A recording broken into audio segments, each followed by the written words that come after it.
माझं नाव प्रीती आप्पासाहेब नागणे. मी यवतवरून आले. माझा पीसीओडीचा प्रॉब्लेम असल्यामुळे मूल राहत नव्हतं.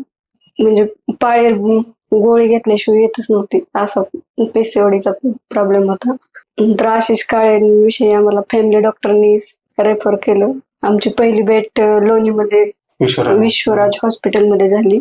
त्यांनी आम्हाला सांगितलं होऊ शकतं पीसीओडीचा प्रॉब्लेम असेल तरी. मला हा त्रास लग्ना अगोदरच होता. म्हणजे गोळी घेतल्याशिवाय पिरियड येत नव्हता. नंतर मला आशिष काळे सरांनी सांगितलं मूल होईल. नंतर मी त्यांना भेटून आता आम्ही कन्सिव्ह झालेले आहे.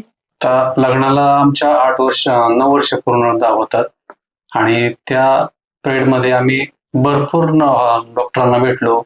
त्यांच्याकडून उपचार घेतले, परंतु त्या उपचारामध्ये कसलाही फरक पडत नव्हता.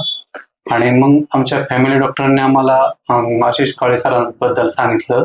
परंतु आम्ही तरी पण पूर्ण एक 2 वर्ष विचार केला, कारण आमच्या परिस्थिती थोडीशी नाजूक असल्यामुळे आम्ही कधी त्या मार्गी जाईल असं आमची कशी आशा पण वाटत नव्हती आम्हाला, कारण आमच्याकडे खर्चाची तेवढी कॅपॅसिटी बी नव्हती.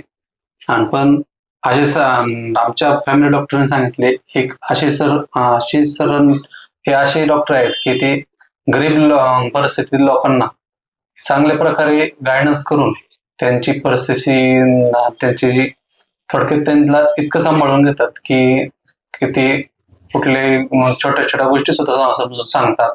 ते आम्हाला त्यांच्या गोष्टी बऱ्याचशा पटल्या. मग आम्ही डॉक्टरांकडे आल्यानंतर डॉक्टरांनी आम्हाला उपचार चालू केले व आता असं आशेचा किरण आलाय की आम्हाला मूल होऊ शकतं. आणि दुसरी गोष्ट म्हणजे की खर्चाच्या बाबतीत म्हटलं तर सरांनी खूप सांभाळून घेतलं आम्हाला तिथल्या तिथे. म्हणजे कधीच अडचण येऊन दिली नाही की पैशामुळे ह्या गोष्टी जे महाग राहतात काही लोकांच्या, ते आमच्या वाटणीला त्या गोष्टी आल्या नाहीत. त्यांनी खूप सहकार्य केलं आणि अत्यंत चांगले डॉक्टर आहेत हे, की मी अख्ख्या पुण्यामध्ये जेव्हा माहिती घेऊन सुद्धा असे डॉक्टर भेटले नाहीत मला. ते आता मी छान उपचार चालू करतात. आशेचा किरण आता वाटतंय मग की आम्हाला वाढ होईल म्हणून.